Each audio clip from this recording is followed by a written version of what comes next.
Well, at least it was a different type of loss this time. What is up? What is going on, everybody? Welcome back and welcome into the Seattle Mariners post-game recap. The Mariners lose bit of an April heartbreaker, 10-9 to the Giants today in the Giants home opener. The Mariners fall to 3-5 on the young season. Before I go any further, as always, do me a favor, smash the like button, helps the video get out to more people. Comment your thoughts on the team and the game down below. And don't forget to hit that subscribe button. Just 5 subs away from 4,400. Let's see if I can get that by tonight. Thank you all again for the support. And remember, channel members, Sunday will be the first members live stream during the game. I do want to get one thing out of the way. Carlos Vargas had 3 strikeouts in that 9th inning. That was absolute horrible missed calls by the home plate umpire. It's not the only reason the Mariners lost. The bullpen was not good. The offense was good, but missed opportunities with runners in scoring position that we're going to talk about throughout this one for sure. They had chances in extra innings to score more runs. Not the only reason, but Vargas had Fitzgerald struck out 2 pitches in that at-bat that were strikes that were called a ball. One of them, Cal kind of pulled out. I can maybe get it. The other one was there. I understand it's borderline, but it's a strike. It's a strike. And then Adames doesn't come up, and the Mariners probably win that ball game. So terrible job. And it was pitches that were strikes all game, and all of a sudden the zone shrinked up in the last 3 at-bats there with Vargas pitching. Feel bad for Vargas. I actually thought he threw the ball pretty well again today and is earning his roster spot for sure. But just wanted to get that out of the way. Again, certainly not the only reason they lost this game, but very frustrating because I do think it could have been the difference between a win and a loss, and they all count. Wild game is so much to talk about in this one. It started with Luis F. Castillo getting the start. Then you go into the bullpen and the Mariners score a bunch of runs. But like I said, nice offensive game with 9 runs, but still terrible with runners in scoring position. A game where they had 2 more hits with runners on, they probably scored 13, 14 runs and blow this game open, but just couldn't get that kind of extra hit. And I certainly don't want to blame it the offense on a game where they score 9 runs. But, and it's frustrating with this team too, because they've had 2 really good offensive showings in the last week, the Monday game against the Tigers and then today against the Giants, and you end up with 2 losses in that. If this team's putting up 6 runs and 9 runs in a game, you should feel pretty good that you're going to win those. They've just happened to score these big run games in this 5th starter slot. With George Kirby, if Kirby was healthy, I know he wouldn't have pitched both of these games necessarily, but you feel pretty good that you're probably sitting at 5-3 right now. And again, game plays out differently for sure. I'm not saying it just would have been the same offensive output, just with better pitching. The game might have changed as it went along, but man, it's certainly frustrating. This Kirby injury has definitely impacted them. Last year when Wu was out, there were some tough outings from Hancock, but I thought they sort of muddled through it enough that it wasn't a big issue. But so far, the George Kirby injury has reared its head this season through the 2 starts. So Luis F. Castillo, the Pebble, as they called him, I do like that nickname, got the start today. Didn't have a problem. At first, I know some people were frustrated. I was a little bit too. I'm like, why are they pitching him in game 1 of this series? But I look at it this way. Someone was going to have to pitch game 3, right? It was either going to be him or Diaz or somebody else. So that spot was coming up in this series. Your next home series is against Houston and Texas. So it's both division rivals, both teams that you're trying to chase.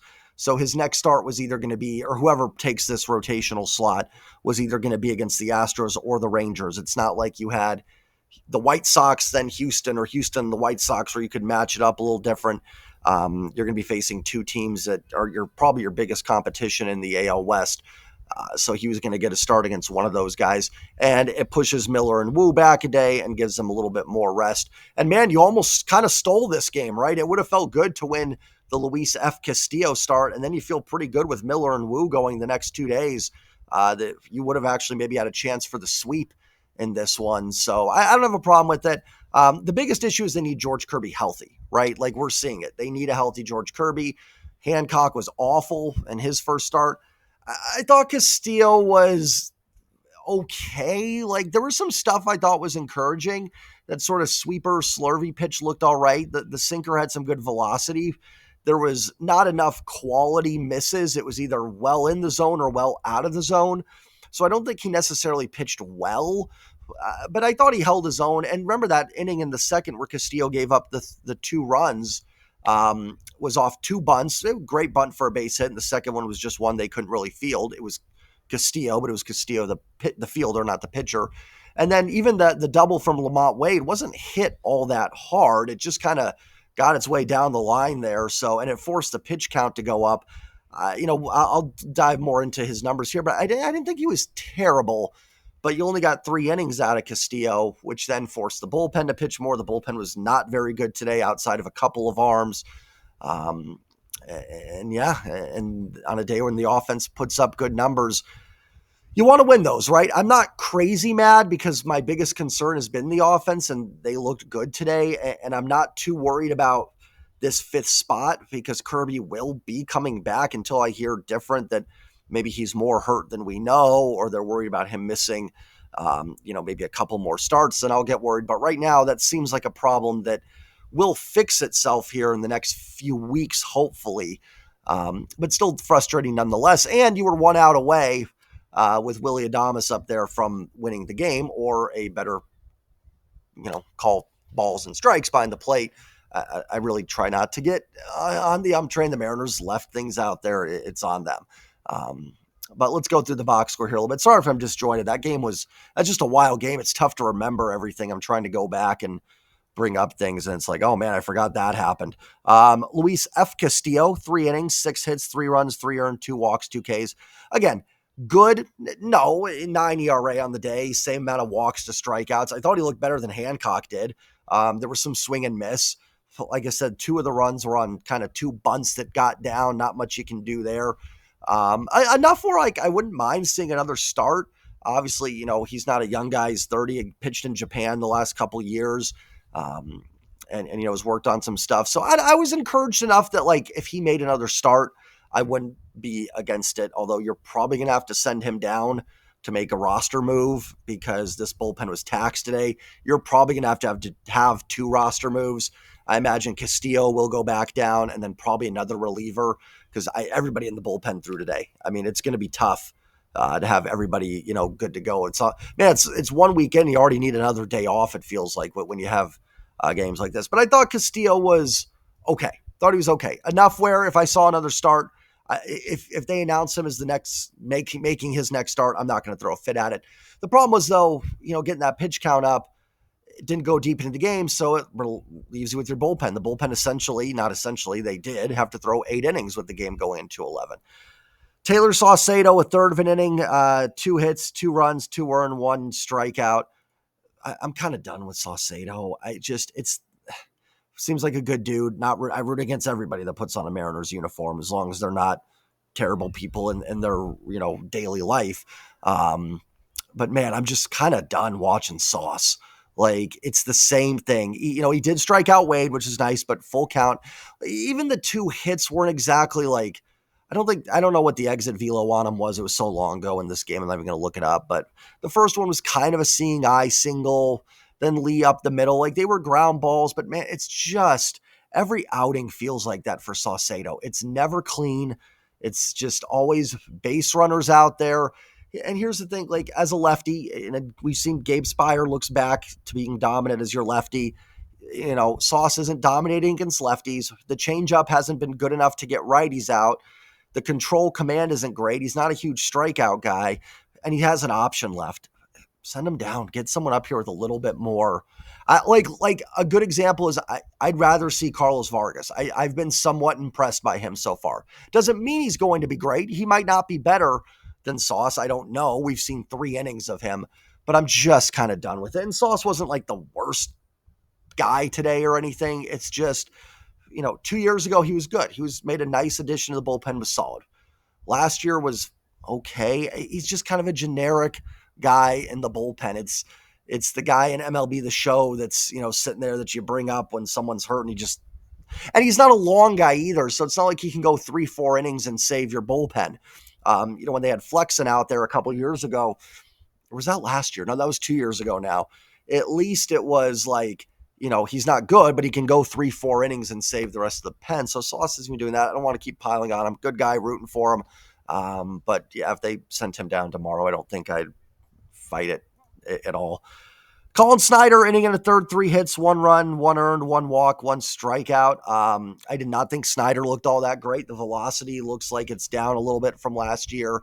I thought Dan may have left him in a little bit too long, but it's tough to manage games like this when you're getting 3 innings from a starter. I'm sure he would have loved to get a full inning out of Saucedo. Didn't happen.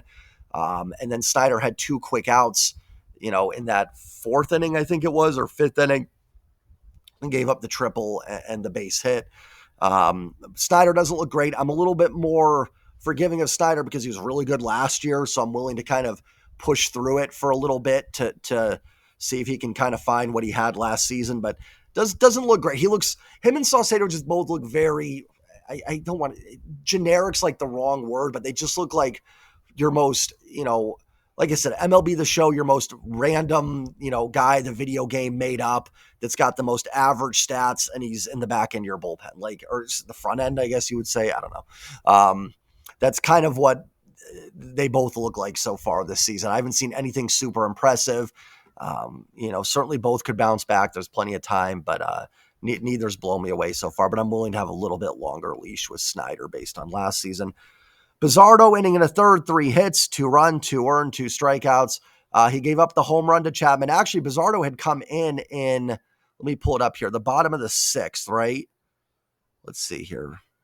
It was definitely the bottom of the 6th. I remember that. Or no, it was bottom of the 5th. Beautiful pitch to strike out Jung Ho Lee. I thought that was a fantastic pitch. It was 95, bottom of the zone. Perfect. That's the bats where I go, hey, wow, Bizzardo looks great. Then the next inning comes up, and you've got in the bottom of the 6th, Mariners go up 8-6, and you have Chapman homers. I said Chapman homered off Snyder. It was off Bizzardo, I think. Then Ramos singles, and Yastrzemski singles. It did look like Bizzardo had the double play with Patrick Bailey batting, but then Bliss didn't get over to cover second. I don't know if Bliss was playing over a little bit. Obviously, can't do the shift anymore, but I think he was probably with Bailey up, playing a little bit further to the first base side. Would be my guess. I didn't see the alignment, and then JP fielded it. Bliss wasn't over there in time. They did get the 1 out that tied the game, but it looked like they could have gotten the double play. Bizzardo was not good either, right? Like, I don't want to feel like I don't want to bash Sauce and be like, oh, Bizzardo was fine. You see a little bit better stuff, swing and miss, but Bizzardo's got to figure it out, right? Like, this has been what it's been now this is year 3, where the stuff is good. You see it. You see some of the strikeouts. You go, man, he's got good stuff, but then it's hit, double, home run, can't find the strike zone. And just kind of who he is, right? You're going to get Jekyll and Hyde performances. There's going to be moments, I think Bizzardo looks really good, and there's going to be moments where he just struggles. And it's, again, why the bullpen needs a couple of the guys back out there, because you're needing crucial outs from guys that are more middle guys than they are necessarily setup guys, potentially. So thought Bizzardo started out strong, didn't finish all that great. Gabe Speier, again, 1,000, 5,000% back to 2023. You can make a case Spire's been the best reliever in this bullpen this year, with Munoz having some control command issues to start a little bit on the season. Absolutely lights out. The 2 strikeouts were filthy. He hit 97 on the gun. Gabe Speier is back, and my gosh, I'm back to having like full faith. As Polanco is back from the offensive side, Gabe Speier is back from the pitching side. Get me more Gabe Speier.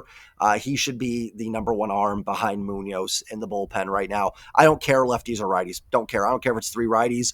Right now I'm going Speier until it doesn't work. But Gabe Speier is back. Great news. Mariners need it. Mariners absolutely need it. So good to see. Trent Thornton threw a nice inning. Did give up the hit. I think Ramos got the hit off him, but Thornton threw the ball well, got a strikeout, shutout inning. Thornton looked good. He deserves credit. That was a good inning. Gregory Santos works around a leadoff double, then a wild pitch that allows runner to go to third with nobody out, and does a nice job. Gets a pop-up, and a ground out to get out of it. Again, Santos' stuff is just so nasty that it's got to be so hard to barrel up, to time up as a hitter. What was it 2 years ago when he was with the White Sox? He gave up like 1 barrel all season long. And it was Gino Suarez actually on a base hit for the Mariners in the 9th inning of a game. But you can see why, right? You just cannot square up the ball against Santos. He can get wild. Now, actually, I think Wade may have, or no, it was Bailey. It was Bailey. guys, I do want to apologize. When games are like this, it can be so hard to remember with all, and I'm not used to a lot of runs being scored. When this happens, it's so easy to forget who was up at a certain time. So I do apologize for that. I always want to do my best to be accurate. But Bailey just missed the home run, so that was probably barreled up pretty well. But again, you can see where it's just hard to make that good contact off Santos. Not necessarily getting the strikeouts, but I think that slider can be a strikeout pitch, and that sinker is just a pounded into the ground pitch. Now, he didn't get the ground balls today. It was pop-ups, but it still works. Still weak contact induced by Santos. So great job by him wiggling out of that. That felt like where the game was going to be lost. Sadly, it probably would have been better to lose the game there because you would have had a little bit fresher bullpen for the next two games. But, what are you going to do? Go, we're going to intentionally lose here so we have fresher arms? No, of course not. So nice work by Santos. Munoz was probably as good as I've seen him this year. I think that might have been his best performance. 1 inning, no hits, did have the walk. It was the intentional walk to Yastrzemski. The 2 strikeouts looked nasty. Munoz looked fantastic. Maybe, how many pitches did he throw? Munoz threw 18. I don't think you want to send him back out there for the 11th. And again, Vargas wasn't the issue there in the 11th, to be honest. But Munoz was great. And then I thought Vargas threw the ball well. I know he gives up an earned run there. Let's look at the box score there in that final inning. Let's go to the bottom of the 11th. If I can find it. Got Huff to ground out. That moved the runner to third. Nice play there by JP. I mean, Vargas gets the weak contact. Thankfully, he didn't touch the ball because if he did, he was falling back there. I don't think he would have made the play. JP does. You get the first out. After that, Fitzgerald walked. It was it was a borderline pitch. I get it. It wasn't like the most egregious miss.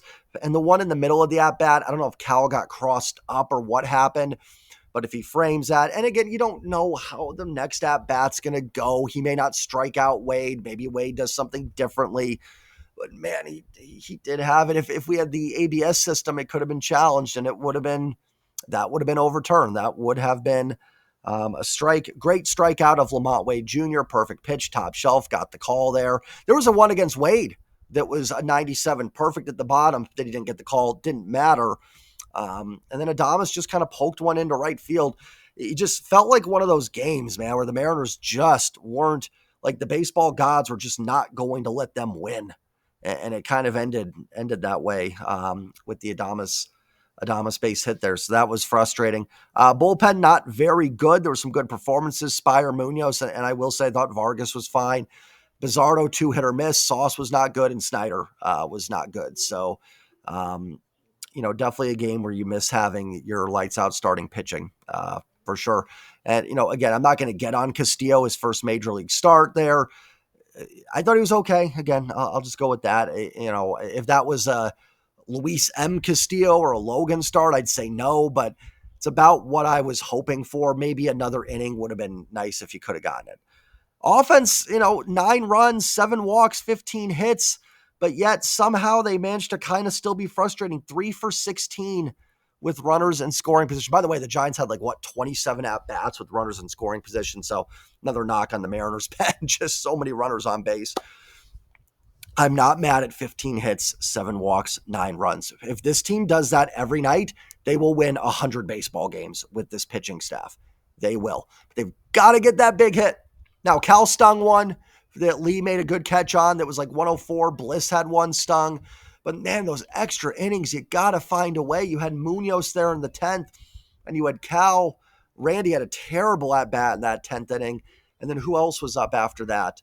Polanco grounded out. Even in the 11th, the reason they got the run was because of a wild pitch. They've got to find a way in those extra innings. They had good speed on the base pass with Julio and with Luke Raley. Got to score more than 1 run in the 2 innings, which was kind of gifted to you. Master Boney did have a hit. That was good to see. And again, 9 runs is good. If 9 runs every game, they'll win 100.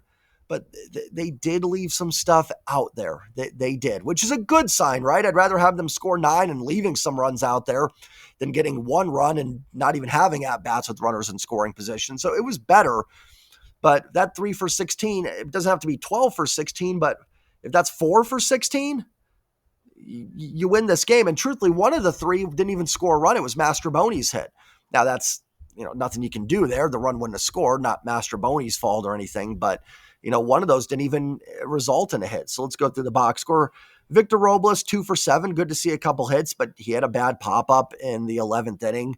That, you do some damage there, ride one in the gap, you probably win. Good to see a couple hits, though. Julio on base 4 times, along with a home run, 3 for 6. Everything was hit hard for Julio. Everything in play was well over 100. Also had the intentional walk, so Julio on base 4 times. The at-bat in the 11th, again, yes, you'd love to have another base hit there, make it 11-8, but Julio was outstanding today. Good to see Julio off to a better start this season. We have not seen a hot April Julio before. Man, if we can get a good April from Julio to go along with, that run he'll have somewhere in the summer, good things will happen. Good things will happen. So nice start to the year for Julio. Cal 1 for 4 with 2 walks. Solid base hit. The 2 walks were great. He had like that 13 pitch at bat, which is a fantastic walk. I forget the Mariners knocked out Justin Verlander in this game in 2 1/3. Seems like a long time ago for this one. And he did sting that ball in the 7th inning with the bases loaded. I mean, not much you can do. You hit the ball hard and put it in play and hope it gets down. So, a decent game from Cal. Tough one from Randy. Did have the RBI walk, but his at-bat in the 10th was atrocious. Randy was probably the one guy that just did not have a good day today, 0 for 5. Polanco continuing to be red hot, 3 for 5, 4 RBIs, the home run, and the walk as well. So on base 4 times. Polanco is the Gabe Spire of the hitters. I'm convinced Spire's back. I am convinced Polanco's bat is 100% back, and he is healthy and was just not healthy last year. The defense at third, they have to do something with that arm. It's not good, but for right now, Polanco's bat, you got to keep, obviously you need that in the lineup every day. Maybe you get to a point where it's Ben Williamson at third and Polanco's DHing. What we'll see, that might be something in the cards for the Mariners. Rowdy Tellez was 0 for 2 with the walk. Listen, Rowdy made some nice plays at first base. I forgot he was in the game. It was so long ago. Did sting a line drive that was caught that I thought was going to be a 2-run single. Had a walk. Better, right? Not good. I'm not going to, 3 at-bats, 1 walk isn't amazing, but some better at-bats and some good defensive plays today from Rowdy. Dylan Moore pinched hit was 1 for 3. Bliss was 1 for 4. He did have one off Verlander, I think in the 2nd inning, that was hit to deep center, had some good contact. Exit velo was like 104, 105. So Bliss is making some contact. Got to see him start dropping in here. Right now, Dylan Moore swinging the bat a little bit better. Dylan's also had a couple bloops that have dropped in that Bliss hasn't. Those numbers can stabilize pretty quickly. And Bliss is still making good defensive plays. I don't know, that double play that I thought was going to be a double play that Bailey hit into in the 6th. I don't know if he was just shaded too far over, couldn't get over. They never really showed the angle for it. There was another play he made in the 1st inning where just nothing on the throw. I don't think they would have gotten Chapman anyways. That's when it was 1-0. But, Mariners, outside of JP, the infield arm strength is something that's going to be a question. Bliss has made some decent plays, at least as a fielder for sure. Mastroboni pinched hit was 1 for 2, and then JP was 1 for 4 with a walk. So JP on board twice. So, I mean, listen, Polanco, fantastic. Julio had a great game. I think Cal had a pretty decent game. Robles did get 2 hits, but they did leave some stuff out there. I don't want to say they have to be better because 9 runs is good, but, there was opportunity to maybe have 12 or 13 on the board. Listen, not a game I'm going to get too. It hurts because it was a game that, they were 1 out away from winning, and then a base hit ends it the other way. So it's a loss that hurts. It's not a loss that I'm super upset about. Just because, as long as Kirby does come back, you're just not going to play a lot of games like this. They did a nice job against Verlander to start. They added on against the bullpen. Offense did its job again. Be better with the runner scoring position. I think I've said that 10 times now. But you're hopefully not going to need Luis F. Castillo to make 15 starts this year and need the bullpen to pitch 8 innings. You're going to mostly get those 5, 6, 7 inning starts from your starters, be able to turn it over to Spire, to Brash when he's back, Troy Taylor when he's back, Munoz, Santos, Thornton occasionally, and you should be, in pretty good shape. So frustrating because it was a very winnable game that was there for them. But I don't think the long-term outlook should change based on this game. If anything, kind of encouraged by the offense to start the year. There's been some decent signs, some hard hit balls. Really encouraged by Julio's hot start. Just as I said last week, everybody's a 4 for 4 away from having a great season. Everybody's still 0 for 4 away from having rough numbers. So this can all change very quickly. And listen, they got the spot start out of the way. Hopefully Bryce Miller and Brian Wu are on their games. They still got a chance to win this series and get back home at 500. So hopefully they can rebound and win tomorrow. I like the Giants' offense a little better than I thought. Giants aren't a team I know too well, but I was impressed with their bats, and their bullpen throws hard. But their bullpen's going to be taxed now too, so we'll see what ends up happening the rest of the way. Definitely some roster moves coming. Have a great night, everybody. Enjoy your weekend. I'll be back tomorrow. Member stream Sunday. And as always, go Mariners. Peace.